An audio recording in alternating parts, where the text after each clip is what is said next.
morning and welcome. I am Amarachi Ubani. Tonight, President Muhammadu Buhari vows Boko Haram terrorists will never again occupy any territory in Nigeria, even as the federal government finally admits that sect's leader Abubakar Shekau is still alive and in hiding.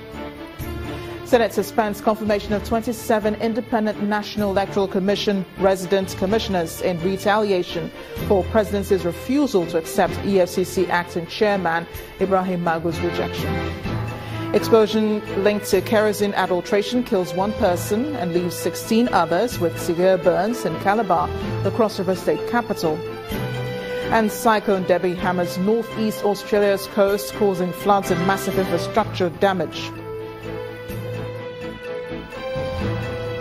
On business news tonight, Nigeria's Export Processing Zones Authority offers assurance of its commitment to the development of the Lekki Deep Sea Port.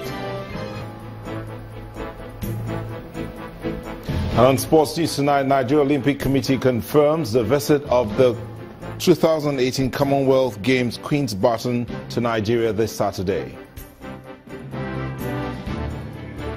And from Abuja, Nigerians asked to patronize locally made products in order to grow local industries and fortify the economy.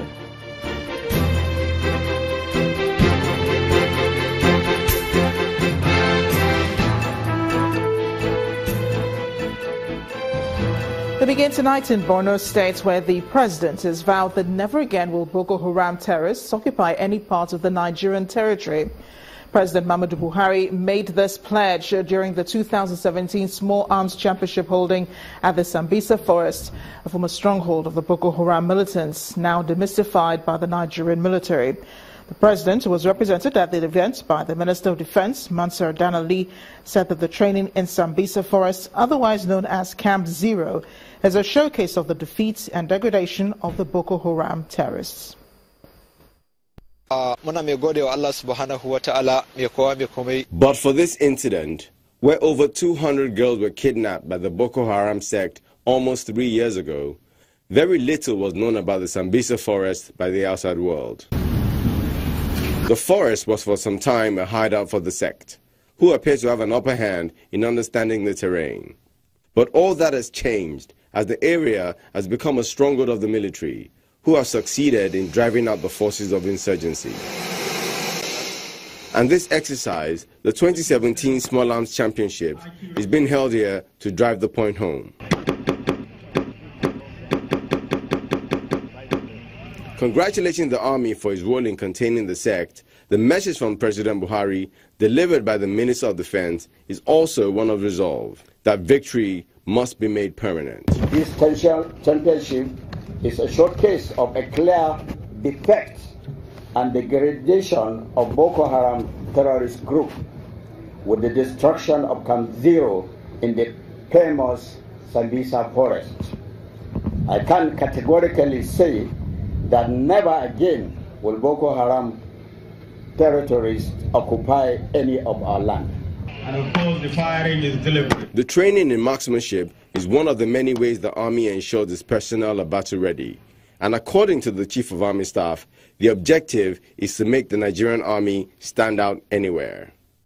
Supported by well-equipped and trained personnel, I sincerely look forward to a future in which the Nigerian Army will operate in any theater of operation with full complements of men and equipment, able to compete with the best armies of the world. This area has witnessed many battles which will never be forgotten, which is why the governor of Borno State hopes that a structure will be erected here to serve as a reminder. For the purpose of documenting all the classified information, to preserve valuable materials recovered by the military in relation to the fight against Boko Haram insurgency, and to document history of the crisis from the days of the Taliban to Boko Haram. The color party lineup after exercises like this is usually a show of loyalty and dogged determination to protect the nation from threats.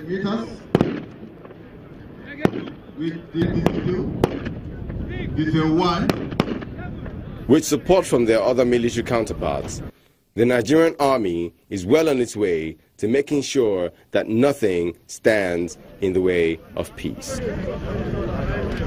Meanwhile, the federal government has admitted that the leader of the Boko Haram sect, Abubakar Shekau, is not dead after all, but alive and hiding somewhere in the Sambisa forest. Addressing State House correspondents after a meeting with President Muhammadu Buhari, the Minister of Defense, Mr. Mansur Dan Ali, gave the assurance that the military will soon capture the leader of the sect. If you have had the opportunity to go to Sambisa, you will know that the Boko Haram have been defeated. Go and see what is happening in Sambisa. We have dominated the whole stronghold where they used to be. That is where we call Camp Zero, where they are spiritual, their strong headquarters that they were using as communication base was destroyed. At the same time, occupied by armed forces.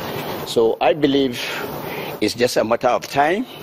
It took America about 7 to 10 years to get Bin Laden, so we get Shekau as soon as possible.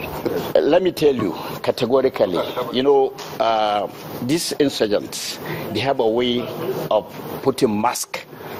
There could be so many, but we are looking for the real one. He has been using masks. They've been using masks to portray Shekau in one incident or the other, so as to give an impression that he has been killed so that we relax, but we have not relaxed. We are on him. Minister of Defense, Mr. Mansur Dan Ali. To the lawmakers now, the Senate has suspended the confirmation of 27 resident electoral commissioners for the Independent National Electoral Commission for 2 weeks. The suspension follows the position put forward by several senators that the executive has refused to accept the Senate's rejection of Ibrahim Magu as the chairman of the Economic and Financial Crimes Commission. The senators also accused the appointees of the president of disrespecting the National Assembly. Our correspondent, Larry Lasisi, reports. The Senate President arriving for the first plenary session of the week. He's met by Senator Dino Melaye, who is dressed in an academic gown in what appears to be a statement to affirm his graduation from the Ahmadu Bello University, Zaria. The Senate then proceeds into a closed meeting. And when the doors are thrown open almost 2 hours later, the Senate President outlines what was discussed. By Thursday, various attacks on the National Assembly, especially the Senate, for performing its constitutional duties, and the Senate resolved to defend the integrity of the Senate against such attacks and will not be intimidated from carrying out our constitutional duties at all times. It's a stance that becomes clear when the motion seeking the confirmation of 27 resident electoral commissioners for the Independent National Electoral Commission is put forward. It met a stonewall. The chairman of the Presidential Committee on Anti-Corruption, Professor Isse Sagi, went to the press and said that the Senate merely confirmed. Merely is the word. Since our confirmation is merely, let us suspend it. Until we now know whether we have the power as given to us by the Constitution to look into confirmation matter or any other status. Magu is terrorizing us because we disqualify him. And let us say, we cannot hide it. If we disqualify Magu and he's terrorizing our people because we disqualify him and he's still active, and they are bringing you confirmation for us to confirm, what are we doing? If they know they can do it alone, let them do it alone. A lawmaker made an appeal for the confirmation of the nominees. His appeal did not sway the senators, and the Deputy Senate President put forward this position.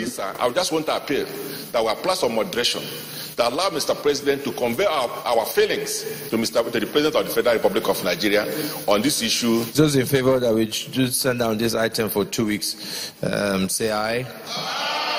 Those against say nay. The ayes have it. It will be interesting to observe how the Senate will attend to their duties in the days ahead while waiting to see the outcome of their meeting with the executive on this matter. Lanre Lasese, Channels Television News.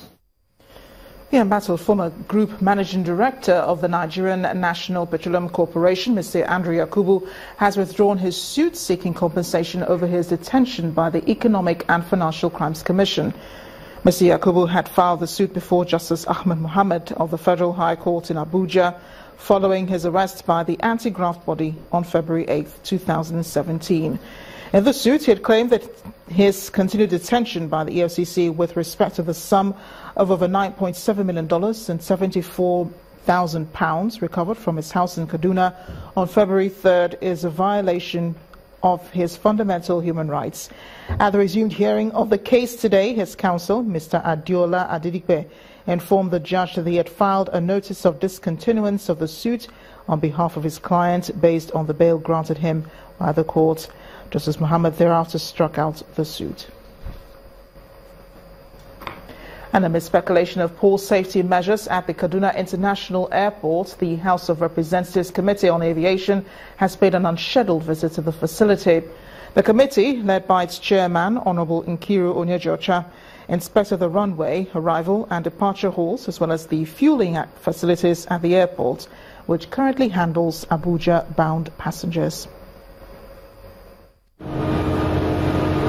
3 weeks after the closure of the Nnamdi Azikiwe International Airport, the House of Representatives Committee on Aviation visits Kaduna International Airport to ascertain the level of safety measures on ground. The visit is coming on the heels of alleged safety concerns raised by some passengers. But after inspecting facilities at the airport, the chairman of the House Committee on Aviation has this to say.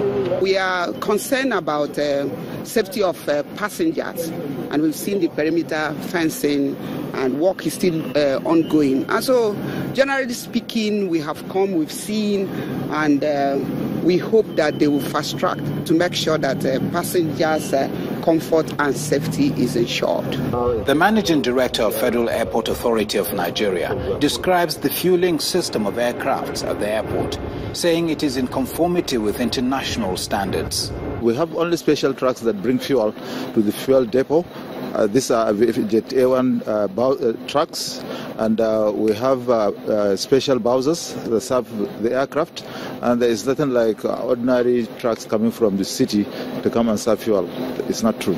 Some passengers also share their experiences on the use of Kaduna International Airport. It's the same experience. It's the same experience. I think it takes the same time coming from Addis down to Kaduna. The only thing I'm thinking about is the journey back to Abuja.